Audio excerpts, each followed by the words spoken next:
Bona tarda, benvinguts a aquestes trobades virtuals dedicades a l'energia que estan organitzades per l'Agència Local de l'Energia de Vilanova i la Geltrú amb motiu de la celebració de la Fira de Novembre, una fira multisectorial que amb motiu de la pandèmia enguany es fa en un format més virtual.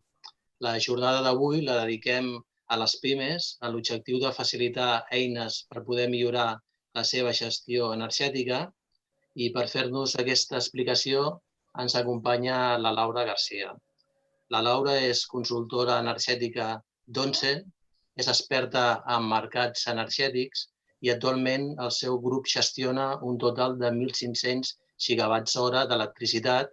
Perquè es feu una idea, l'Ajuntament de Vilanova i la Geltrú gestiona una mica més de 8 gigawatts. És una persona sensibilitzada en aspectes ambientals, que treballa per impulsar la transició energètica a diferents administracions locals i és assessora energètica a diferents ajuntaments. Sense cap més preàmbul, ja li donaria pas a la Laura Garcia. Hola, bona tarda a tothom. Abans de res, us volia agrair que ens hagueu convidat a participar d'aquesta iniciativa, que trobo que és molt oportuna amb els temps amb els que estem.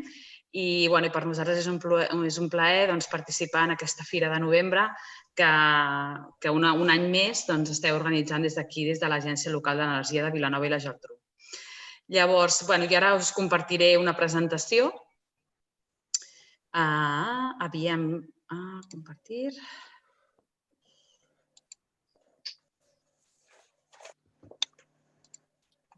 Es veu correctament? Sí. Doncs en aquesta sessió el que volem és fer una revisió de quins són els aspectes a nivell energètic més rellevant que és important que les pimes tinguin en compte de cara a la seva gestió diària. I, a més, d'alguna manera fer una pinzellada sobre quines oportunitats d'estalvi energètic es poden establir en el dia a dia. Estem en un context amb el que tota la crisi derivada de la pandèmia ens està obligant a les pimes més que mai a ser el màxim de competitives possible a l'hora de gestionar els nostres costos. I el tema de l'energia és un cost que en funció de la nostra activitat que tinguem és significativa.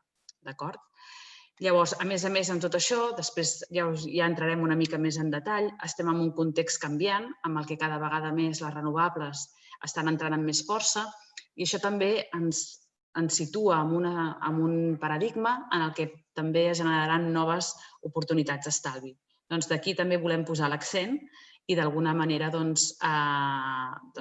poder-ho revisar.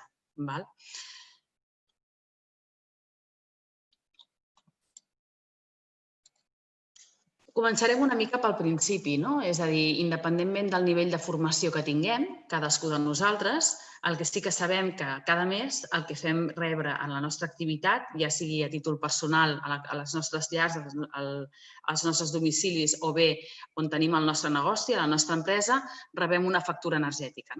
És a dir, aquesta factura energètica es caracteritza sobretot de tenir molts conceptes en els que moltes vegades no entenem o no sabem exactament què és el que significa. Llavors, una de les claus per poder optimitzar qualsevol tipus de procés o de qualsevol tipus d'aspecte és saber quin és el nostre punt de partida i què és el que ens estan cobrant. És a dir, si no tenim aquest coneixement profund de cada un d'aquests aspectes, ens serà molt difícil identificar un espai, és a dir, un potencial estalvi en aquest sentit. És a dir, si tots aquí hem agafat una factura a l'uso, que podem tenir tots, ja sigui perquè, és a dir, la rebem cada mes, en definitiva. En aquesta factura trobarem diferents conceptes, uns costos de potència, que no deixa de ser un cost fixe que tenim cada mes, en el que d'alguna manera el que ens garantitza és aquest accés a l'energia i al subministrament energètic que necessitem pel nostre.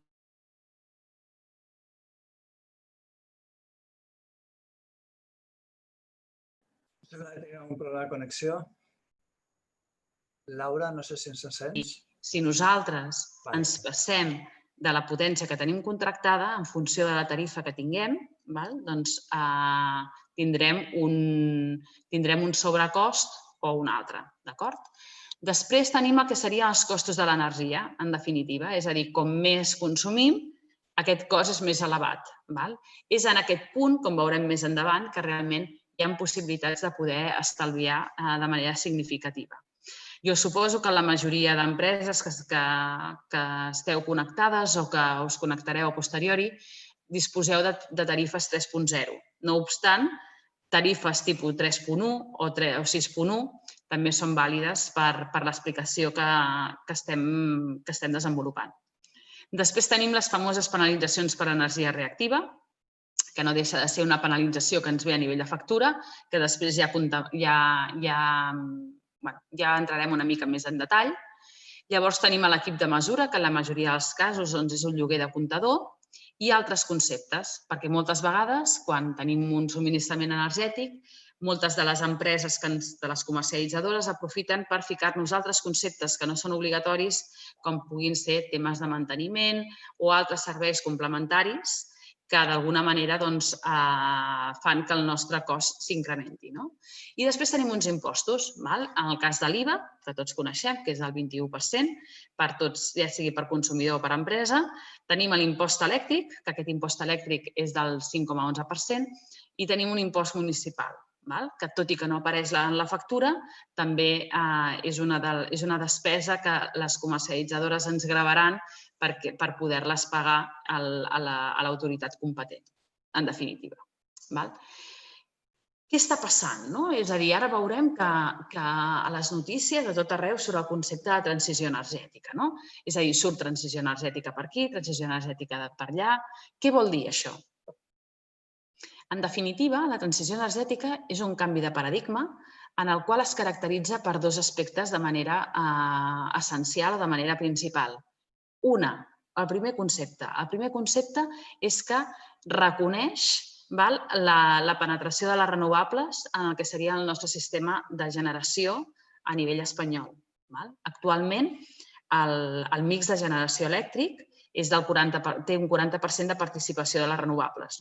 Altres tecnologies que també participen en la que seria la composició d'aquest mix, doncs tenim els cicles combinats, també tenim les centrals de carbó, ja en queden molt poquetes, tenim les grans minihidràuliques, tenim les centrals nuclears i tenim el que seria el conjunt de les renovables. Les renovables inclouen des de fotovoltaica, eòliques, petites minihidràuliques, i totes aquestes d'aquí. Actualment estem al voltant d'un 40%. El 40% de la generació en tot el sistema ibèric és mitjançant energies renovables. Què passa? Es preveu que d'aquí a un horitzó temporal del 2030 aquest percentatge de participació de les renovables es vegi incrementat del 40 al 80%. I si hi ha una característica que caracteritza el que serien les renovables és que no es poden gestionar. Què vol dir que no es poden gestionar? Vol dir que tindré energia solar fotovoltaica quan faci sol, tindré energia eòlica quan faci vent. És a dir, d'alguna manera depenem d'un recurs natural que dependrà la quantitat d'energia que es pugui anar fent. Llavors, en aquest sentit, el mercat haurà de mutar i, per tant, haurà de ficar el consumidor en el centre. Què vol dir? Que el consumidor, d'alguna manera, no només serà consumidor energètic, sinó que tindrà la possibilitat de ser prosumidor. És a dir, generador, podrà participar davant de determinats estímuls econòmics en noves fórmules de contractació. És a dir, ens trobem davant d'un sector que en els pròxims anys serà supercanviant, canviarà molt. El fet de nosaltres conèixer aquests canvis, no de manera profunda, perquè no és l'objecte de la nostra activitat, però sí de tenir un coneixement de com està evolucionant, ens permetrà capitalitzar aquestes oportunitats per poder reduir de manera més significativa el que seria la nostra factura elèctrica, en definitiva. Per tant, què veiem? Que la transició energètica es caracteritza per que s'estan unificant els mercats europeus, que s'està adaptant la nostra legislació a altres estàndards europeus que ja estan una mica més avançats amb tota aquesta manera de funcionar. de que tenim noves fórmules de contractació que a dia d'avui no estan a sobre de la taula, com pot ser l'autoconsum compartit, és a dir, que el nostre veí ens pugui donar l'energia solar fotovoltaica que li sobri, o bé intentar aprofitar una hora en la que el mercat sobra energia, és a dir, hi ha molta més energia de la que consumim i potser llavors m'interessa, el sistema m'envia una senyal, jo consumeixo i puc realment abaratir el meu cost del meu quilowatt-hora, no? És a dir, d'alguna manera posem el consumidor al centre del sistema per intentar aprofitar, empoderar-lo i aprofitar totes aquestes noves oportunitats i tots aquests canvis i aquesta obertura que tindrà aquest sector energètic. Altres aspectes, autoconsum. Cada vegada s'està potenciant més des de les administracions locals l'autoconsum, no només en el que seria amb les llars, és a dir, a nivell domèstic, sinó també a nivell industrial, és a dir, en petites pimes. I tant és així que amb les ordenances fiscals de molts ajuntaments s'estan incorporant aspectes com és bonificació de l'IBI o bé exempció o bonificació de l'IAE durant els 5 primers anys. És a dir, hi ha tot de mesures amb les que les administracions s'estan implicant de manera activa per intentar millorar i fomentar aquests aspectes. I, en definitiva, el que aconseguim amb tot això és aportar un valor d'imatge amb la sostenibilitat. És a dir, aquesta complicitat que ens permetrà que la nostra petjada amb el que seria en el nostre planeta es vegi una mica disminuïda a través de la disminució del consum d'energies fòssils per a altres que són una mica més amables i més renovables amb el planeta. Ara hem explicat què és la transició energètica. El mercat de l'energia. El mercat d'energia, si una cosa es caracteritza, és que és de les coses més opaques i més difícils d'entendre que tenim pràcticament amb el que seria amb el nostre sistema. És important saber separar les diferents figures. Tenim que el mercat energètic a dia d'avui està configurat per 4 figures o 4 rols perfectament diferenciats. Per una banda, tenim el que seria la generació. Dintre de la generació, el que comentàvem, tenim centrals de cicle combinat, tenim centrals nuclears, tenim petites fotovoltaiques que puguem tenir a casa nostra o al nostre negoci, a la nostra indústria, tenim grans parcs solars, termosolars també en tenim, és a dir, tot aquell element que d'alguna manera, a través d'una tecnologia determinada, és capaç de generar quilowatts hora elèctrics. Què més tenim? Tenim el transport. El transport són les línies d'alta tensió que d'alguna manera mallen tot el nostre territori i que permeten que la generació i el consum no hagin d'estar al mateix lloc físicament. És a dir, que jo en un moment donat pugui consumir energia que s'estigui generant a Galícia o en un lloc. És a dir, em permet interconnectar tot el que serien els consumidors respecte a generació. Per tant, dintre de transport, que és l'empresa que gestiona, és una empresa pública, és Red Eléctrica d'Espanya, doncs és la que exerceix aquesta funció. Després tenim les xarxes de distribució. Hem transportat l'energia amb grans distàncies, és a dir, amb altes tensions, i aquesta energia hem de ser capaços de transformar-la perquè pugui arribar a les nostres llars a través de les estacions de transformació fins a la nostra llar. El que seria la distribució són les xarxes físiques que d'alguna manera estan a nivell de territori. I en aquest sentit tenim les empreses a nivell de distribució. Les grosses serien les 5 d'Unesa, és a dir, tenim Endesa, aquí a Catalunya principalment, tenim Iberdrola, tenim Gas Natural Unión Fenosa, tenim EDF i Hidrocantábrico. Llavors, aquestes són les grans distribuïdores, però tenim altres distribuïdores més petites, com pot ser Bassols, com pot ser Estavanell, com pot ser Elèctrica de Guixers, que aquí a Catalunya, històricament, pel seu recorregut, estan implantades en el territori. I després tenim la comercialització elèctrica, és a dir, que són empreses que d'alguna manera que s'encarreguen és a comprar l'energia en aquest pool elèctric, en aquest mercat spot, i ens garantitzen que és la que ens cobra a nosaltres la nostra factura. D'aquestes 4 activitats, hi ha dues que estan liberalitzades, és a dir, la generació i la comercialitzadora estan completament liberalitzades. El transport i la distribució no, estan regulades. I els preus que van regulats estan per BOE. Per tant, són activitats que actualment segueixen, bàsicament, en resum, és que no estan regulades. Per tant, jo com a empresa em puc donar d'alta, puc ser generador i puc ser comercialitzador elèctric. Transport i distribució, amb aquestes activitats jo no podria intervenir, en definitiva. Però aquests són els 4 blocs principals que d'alguna manera defineixen el que seria el mercat energètic al nostre sistema. D'acord? Estratègia de subministrament. Ja ho anirem veient, però quan jo parlo de ser competitiu a nivell energètic, al final, o si jo tinc una estratègia a nivell energètic, al final és la combinació de 3 vectors, de 3 diferents. Per una banda, el tema de la meva estratègia de subministrament. Què vol dir això? Vol dir consumir al menor preu possible, és a dir, ser el màxim de competitiu amb el preu que pago per la meva electricitat. Aquest seria el primer vector. Després tenim un segon vector, que és fer el mateix que faig amb la menor energia possible. És a dir, estem parlant d'eficiència energètica. És a dir, fer el mateix amb la menys energia possible. I després tenim un tercer vector, que aquest tercer vector és el tema de la meva autosuficiència. És a dir, quin percentatge de la meva energia l'estic autoconsumint. És a dir, soc capaç de generar-me-la per mi mateix. D'acord? Doncs anem a la primera, que de fet és la més fàcil i en la que tots estem obligats a realitzar-la perquè senzillament amb una gestió administrativa ens permetrà directament tenir un estalvi molt important. D'acord?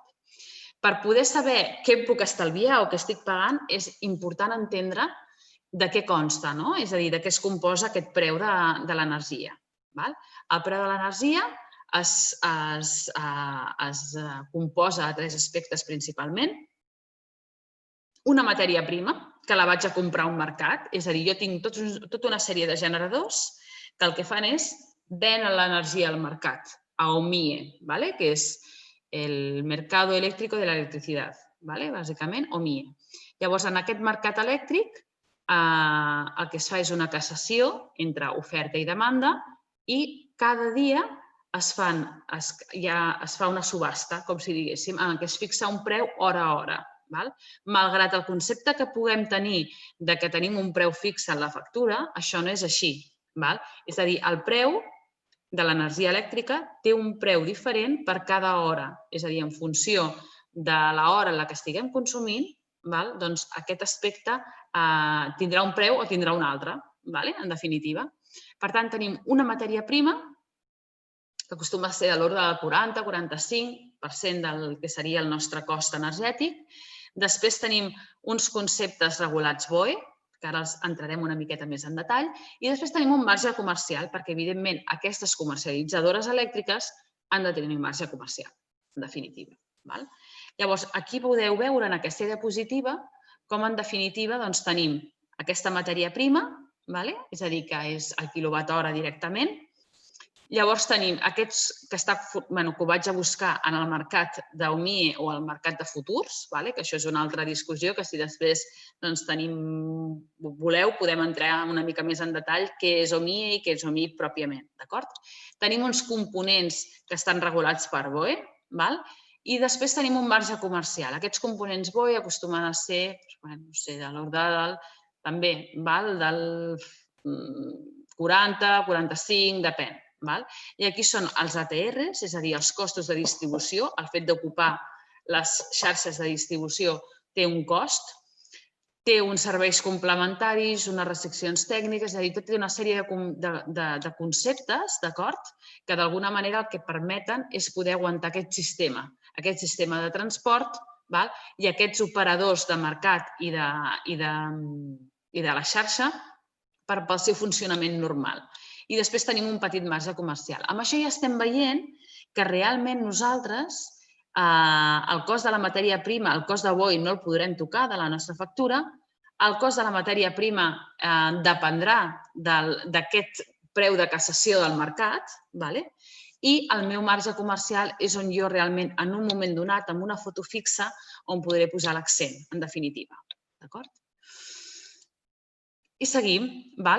Abans vull fer un incís. Ara molts de vosaltres us estareu preguntant si aquest preu és variable, com és que jo tinc una tarifa fixa.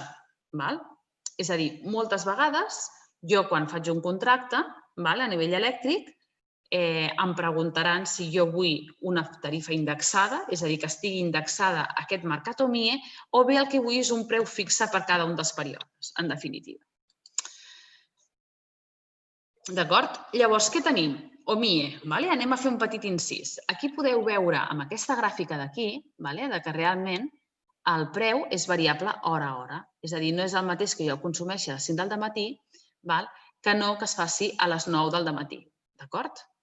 Llavors, en aquest dia en particular, veiem que tenim una mitjana, pot arribar a una mitjana de 21 euros megawatt hora, tenim un màxim de 54 euros i, en definitiva, el que podem concloure és que és un mercat molt volàtil. En aquesta taula d'aquí podeu veure una mica l'evolució des del 2012, de quins són els valors que s'han anat cotitzant per cada un dels mesos, quines són les mitjanes i quins són els màxims que s'han pogut anar registrant. Evidentment, això ho tinc actualitzat al segon trimestre de 2020 i podem veure com l'afectació de la crisi del coronavirus, del Covid, va tenir una afectació en els mercats directa per una caiguda de la demanda. Recordem, el preu de cassació sempre és la cassació d'oferta menys demanda. Si cau la demanda, evidentment el preu baixa, tot i que també hi ha altres factors geopolítics que condicionen el que seria el preu de l'energia. Però, evidentment, si hi ha moltíssima més demanda, doncs el preu pujarà o si hi ha alguns determinats problemes. Llavors, aquí veiem una mica com va evolucionant i quins són els preus. O sigui, és una mica la foto d'aquest mercat, aquesta part d'OMIE que hem vist amb el que seria la factura, de com ens afecta en definitiva. OMIP. Què vol dir OMIP?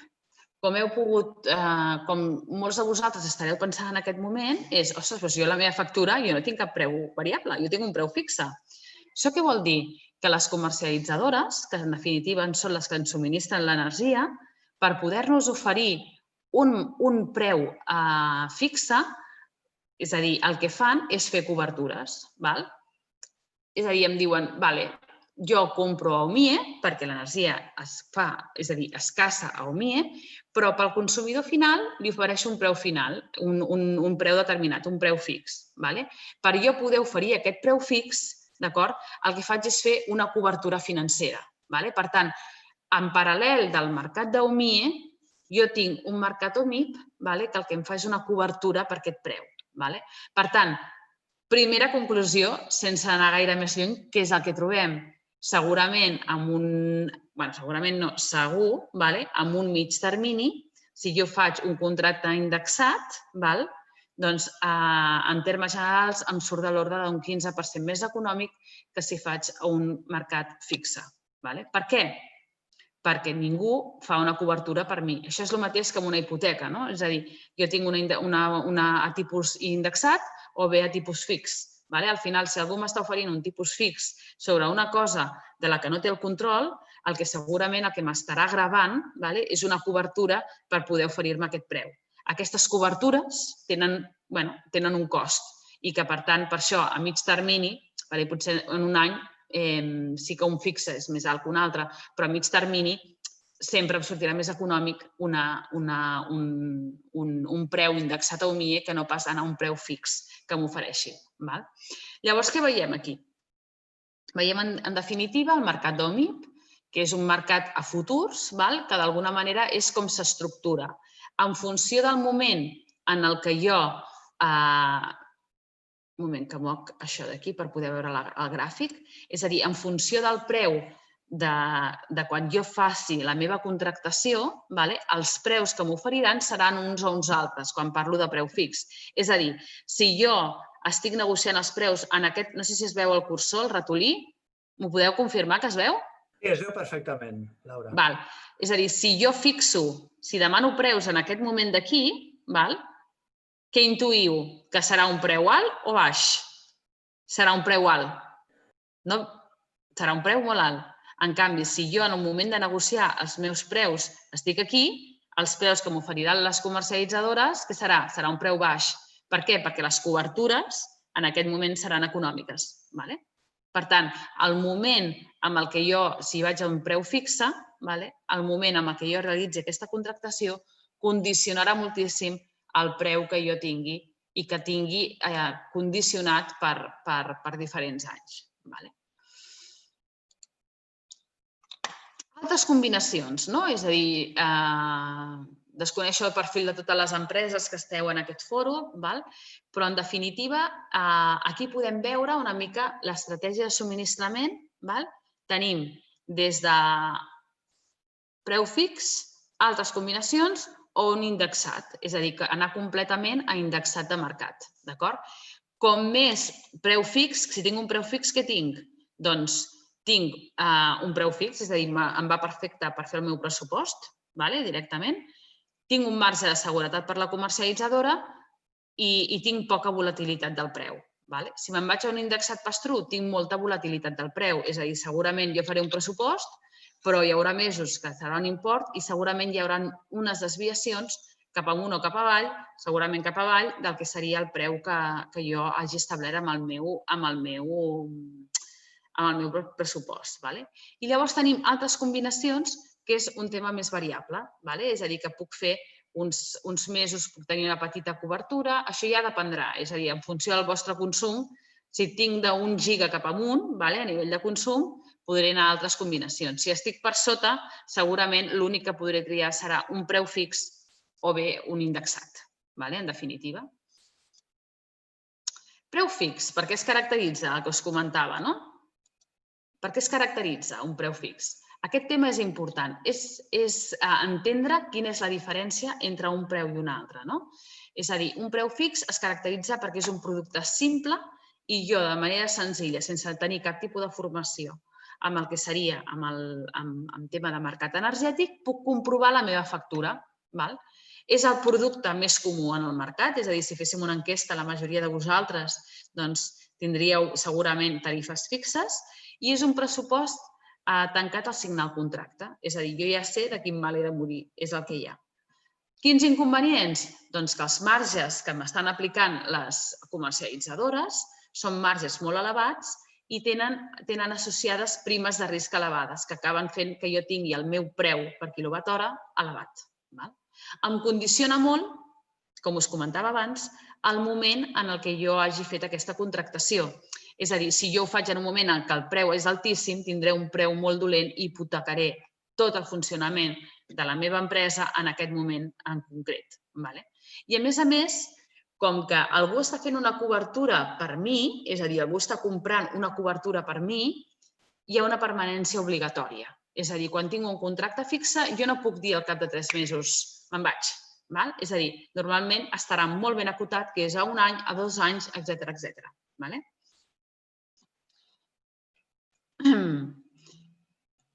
En aquest sentit, preu indexat, pass-through. En què es caracteritza un indexat? Que, de fet, si la majoria de nosaltres, en la nostra factura elèctrica, tenim la tarifa tipus PVPC. Aquesta és indexada completament i cada mes varia. Què es caracteritza? Que és un producte de mínim marge, és a dir, els marges són molt petits. Per què? Perquè realment tot el risc de volatilitat de preus recau sobre l'usuari o el consumidor final. No recau sobre la comercialitzadora. No ha de fer cap tipus de cobertura ni cap tipus d'assegurança per poder garantir aquest contracte. No té permanència, té una simplicitat i té molta flexibilitat. Permet aprofitar oportunitats de mercat.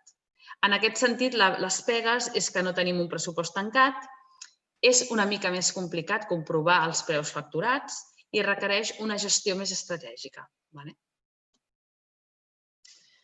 Situació del mercat actual. És a dir, aquí hem vist com ha anat fluctuant. És a dir, què veiem? Doncs que ens vam mirar la mitjana dels darrers anys ha estat en 55 megawatts hora de cost, d'acord?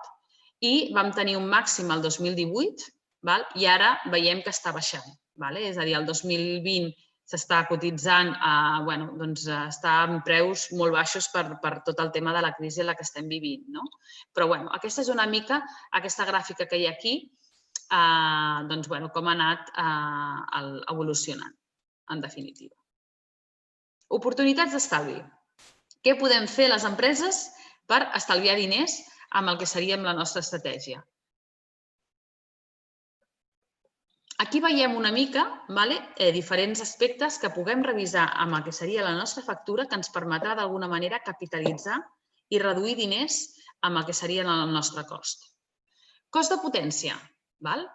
Primer de tot, anem a fer un repàs de què vol dir les tarifes d'accés. Per una banda tenim les tarifes, recordeu que són obligatòries per BOE i els costos són obligatoris per BOE.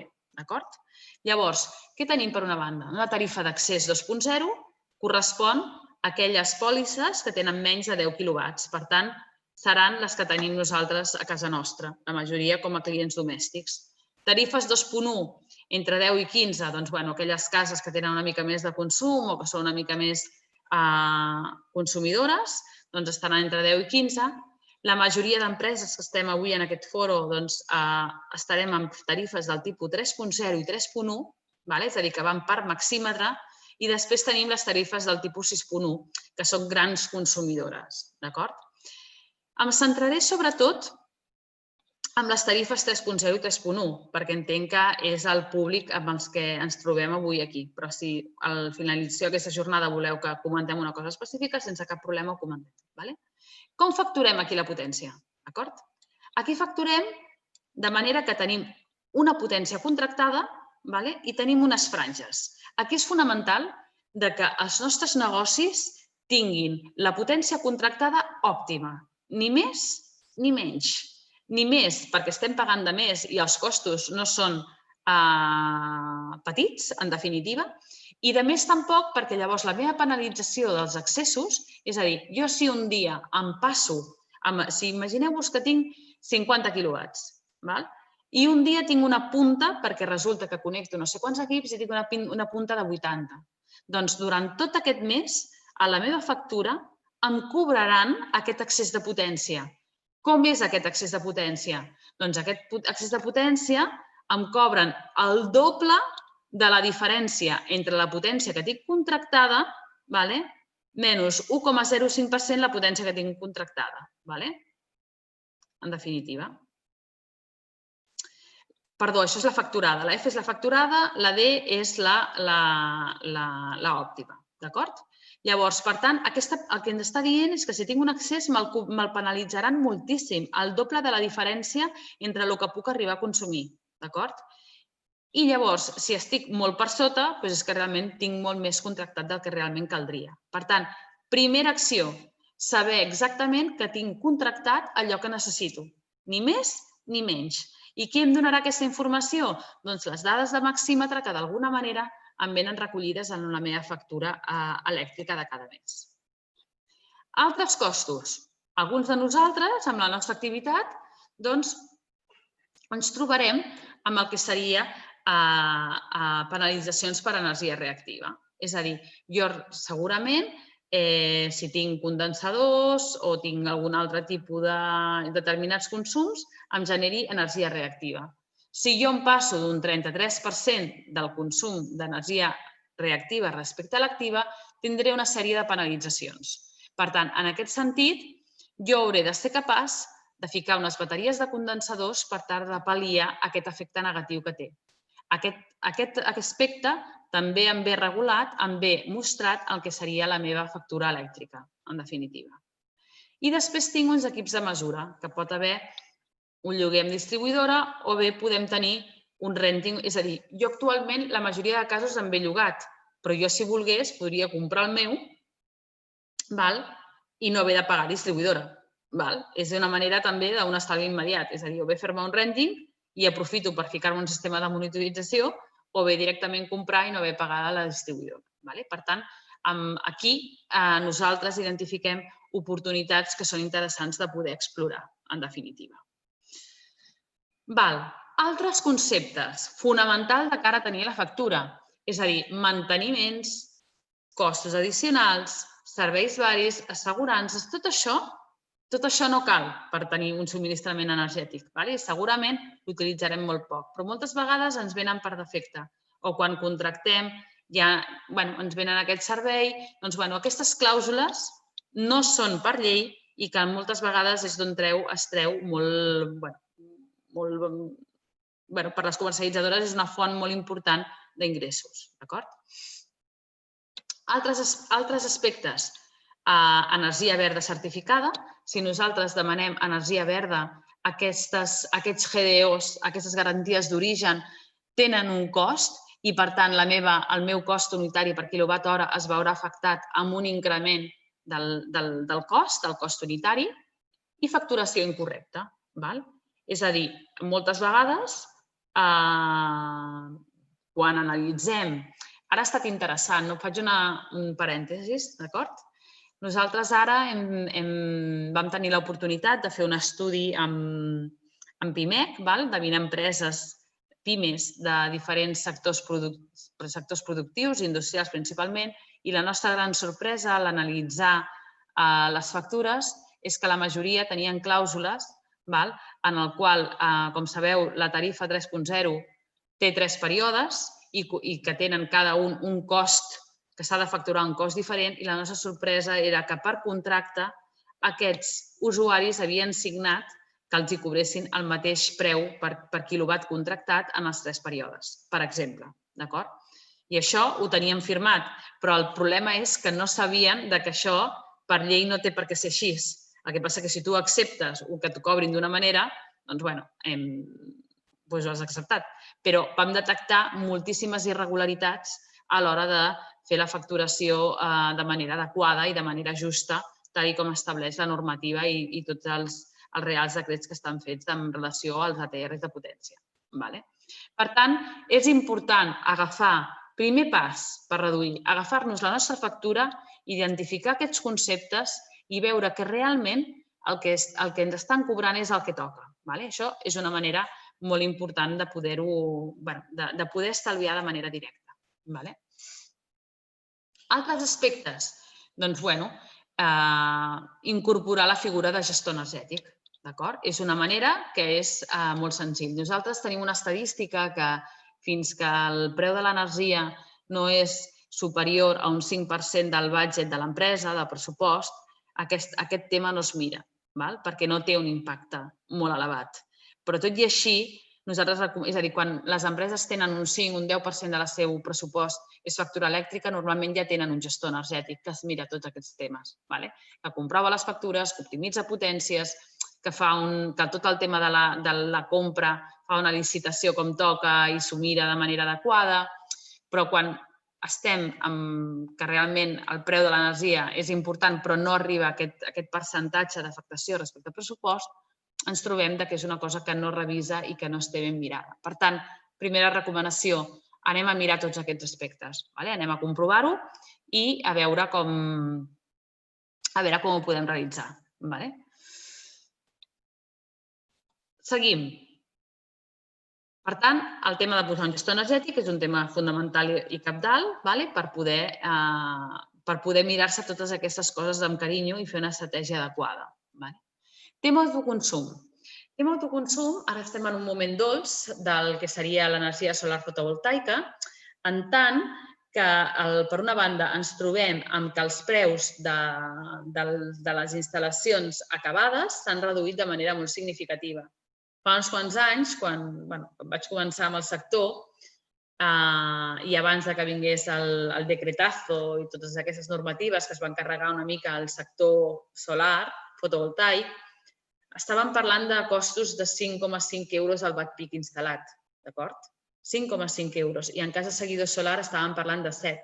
Actualment, perquè es feu una idea, si sou una empresa, heu de ser capaços de trobar preus 0,8, si és molt més gran podeu baixar a 0,7, inclús 0,6 i estem veient 0,5, perquè es feu una idea. És a dir, el preu s'ha dividit per 10. O sigui, és un moment molt dolç. A més, ens veiem en un context, d'acord, amb el que no només s'ha despenalitzat el que seria la producció d'energia solar fotovoltaica, perquè us recordo que fins a l'abril del 2019, tu, si tenies la teva instal·lació solar fotovoltaica, era quasi com una guerrilla solar, és a dir, podien multar-te amb sancions molt significatives.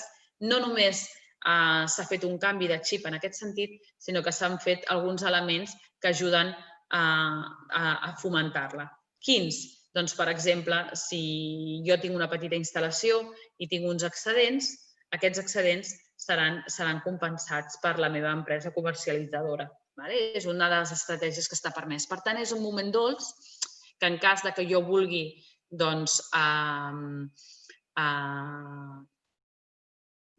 fomentar aquesta línia de ficar-me una energia solar fotovoltaica, ara és un bon moment.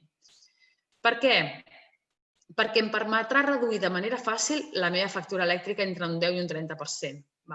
Perquè podré tenir més flexibilitat amb el consum, dependre menys de la xarxa elèctrica i el que us comentava, poder compensar aquests excedents de producció de manera efectiva. Heu de pensar, ara, de fet, potser us ho podria haver preguntat abans, aquí vosaltres, Jordi, teniu ordenances fiscals que afavoreixen la implantació de solar fotovoltaica o esteu estudiant actualment? És a dir, parlo principalment d'IBI i d'IAE. No, en principi hi ha bonificacions de l'IBI i IAE també. Per tant, aquest és un dels ajuntaments models, vull posar-ho sobre la taula, perquè ha incorporat dintre de les seves ordenances fiscals efectes incentivadors que en definitiva fa que els períodes d'amortització d'aquestes instal·lacions estigui per sota dels 5 anys. Aquí ja dependrà de l'economia de cada empresa. És a dir, d'aquí realment que costa una mica fer-ho a mida, però els períodes de retorn s'han reduït moltíssim amb tots aquests aspectes. Vull dir, l'estudi de retorn és una mica més complex que tot això, però en la majoria de casos que estem valorant i que estem estudiant estem parlant d'aquest ordre de magnitud a l'hora de retorn de les inversions. Auditories energètiques. Auditories energètiques, què vol dir en definitiva? És un altre tipus d'estratègia.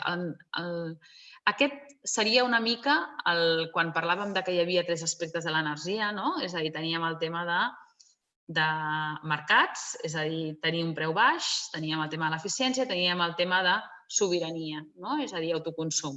Aquest seria el segon aspecte, és a dir, racionalització de l'ús de l'energia. En molts casos ens trobem que en el desenvolupament de la nostra activitat, per un tema de desconeixement, tenim una sèrie de consums latents que són completament innecessaris. Llavors, en aquest sentit, en funció de quina sigui la meva activitat, si soc una empresa amb un procés industrial, moltes vegades el que fem és recomanar una auditoria energètica. Per què? Per veure quina és la meva fotografia. És a dir, veure com estic consumint, com de quina manera, si tinc consums latents, si aquests consums latents els puc eliminar i no estan identificats, si hi ha un procés que no està optimitzat, etc. Estadísticament, d'una empresa que sàpiga com s'està comportant, que tingui un coneixement profund de com utilitzen l'energia, veiem que hi ha uns estalvis entre el 10 i el 15% ràpidament pel fet de poder monitoritzar tot aquest aspecte. Llavors, si facturem més de 50 milions d'euros, que no crec que sigui el cas del foro d'avui, és a dir, que siguem gran empresa, a més, la realització d'aquestes auditories energètiques serà de tipus obligatori, per Real Decret Llei. Llavors, Real Decret Llei no, per Real Decret, que és el 56 de 2016. Però en els altres casos, potser no tot el centre, però sí que ens convé o podem optimitzar amb l'anàlisi d'un procés en particular o dels usos generals, etc. Aquí, en definitiva, ens permetrà prendre decisions i obtenir un estalvi important.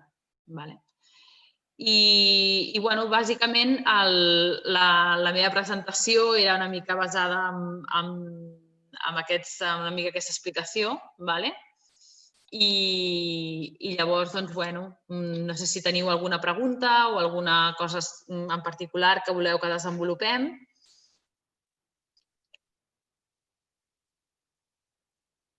Jordi? Voleu que posem l'accent en alguna cosa en particular? Jo potser sí que et faria una pregunta, més que res, per aquelles petites pimes que poden tenir un petit comerç, a nivell pràctic hem vist que poden reduir el tema de la facturació. Llavors, vosaltres, en què heu actuat més també amb aquest tipus de petites pimes? Sempre heu recomanat temes de revisió de factura o també heu trobat altres elements que puguin millorar? Mira, nosaltres, per empreses, per pimes, principalment enfoquem tres aspectes. Factura, el primer, la factura. És a dir, un anàlisi de la factura adequat. Per què? Per termes de potència, perquè ens estiguin cobrant el que ens estan cobrant les empreses comercialitzadores, que el contacte sigui correcte, i pel preu de l'energia. Perquè normalment ens trobem barbaritats, sobretot amb les 3.0, a l'hora del preu unitari. Aquesta és una primera mesura. Una segona mesura. Molts de vosaltres direu, però jo per saber com tinc el meu perfil de consum, com consumeixo, el meu comptador això no m'ho diu, jo no em puc connectar a aquest comptador. Com puc saber la meva corba de consum? És a dir, el meu perfil de consum. En aquests casos, sobretot si estem parlant de petites empreses, és a dir, pastisseries, petit comerç, petites indústries molt petitones, és a dir, que no tenen un pressupost molt elevat com per invertir en un sistema de monitorització, el que recomanem és fer un canvi de comptador amb un renting, perquè hi ha molts comptadors amb figura de renting que pràcticament el cost del renting és el mateix que el cost del lloguer de companyia i et donen accés a una plataforma, és a dir, venen incorporats en una plataforma de consums. I jo aquí sí que podré ser capaç, de manera molt senzilla, em connecto a una pàgina web i tinc el meu consum. I puc veure i puc analitzar si, per exemple, si jo la meva activitat comença a les 8 del matí i de 0 de la nit, que s'acaba un torn o que s'acaba l'obrador està pagat a 8 del matí, resulta que tinc un consum latent de 10 quilowatts hora a cada hora, doncs això, si veig que m'està passant això, dic, ostres, puc analitzar i veure què està passant, què s'està quedant encès. És a dir, puc veure realment el meu comportament com evoluciona. És a dir, al final podem millorar allò que coneixem. Allò que no coneixem no podem millorar-ho. Això és una màxima que jo crec que podem aplicar en tots els camps. I bueno, jo una mica recomano a tothom, a tots els consumidors, en definitiva, que fem un exercici de veure com consumim i que tinguem un coneixement de què ens estan cobrant i com estan fent. I si llavors, a més, per les raons que siguin, ens volem animar amb la fotovoltaica, també és una oportunitat molt important perquè, no sé, ara ja faig una anècdota domèstica meva, o sigui, nosaltres a casa tenim fotovoltaica, no? I és curiós com el fet de tenir la fotovoltaica hem canviat el nostre patró de funcionament a programar totes les activitats, és a dir, tot el tema rentaplats, rentadores, secadores, per aprofitar i maximitzar el que seria l'ús de la fotovoltaica, perquè a les hores centrals del dia no estem a casa. I és quan està el sistema funcionant més hores. Per tant, principalment són 3 aspectes que jo us recomanaria. Factura, bàsic i fonamental, vull dir, tothom hauria de tenir la seva factura revisada i optimitzada, bàsic. 2, tema de canvi de comptador per un sistema de monitorització senzill, és a dir, estem parlant d'una cosa molt senzilla a nivell de capçalera. Per què? Perquè ens permeti conèixer com estem i detectar aquells consums que d'alguna manera són latents i que no pinten res, que no ens aporten res en el desenvolupament de la nostra activitat. I després, en el cas que tinguem, és una cosa que tinguem contemplada o que ens animi, el tema d'implantar solucions fotovoltaiques. I després una pregunta que també tenia és perquè les petites pimes, en el cas que puguin fer una auditoria energètica, quin creus que seria l'estalvi que podien tindre? Mira, l'estalvi pot ser superimportant, Jordi, molt important. Només et dic que una empresa que no tingui controlat el que consumeix, de saque té entre un 10 i un 20% d'estalvi, perquè segurament tindrà consums latents que no té controlats.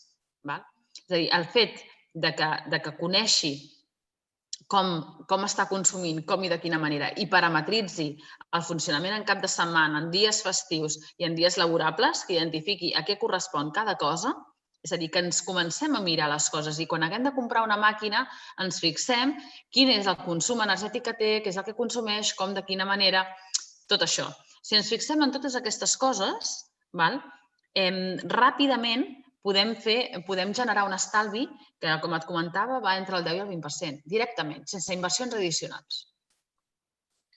Doncs, si no hi ha cap més pregunta, jo t'agraeixo que hagis participat en aquest acte de la Fira de Novembre i et convidem a que qualsevol altre dia també es pugui fer una exposició com la que ens has fet avui. Molt bé. Doncs, si us sembla bé, ho deixaríem aquí i recordeu que demà tenim una altra ponència sobre la transició energètica i ho deixem aquí. Gràcies.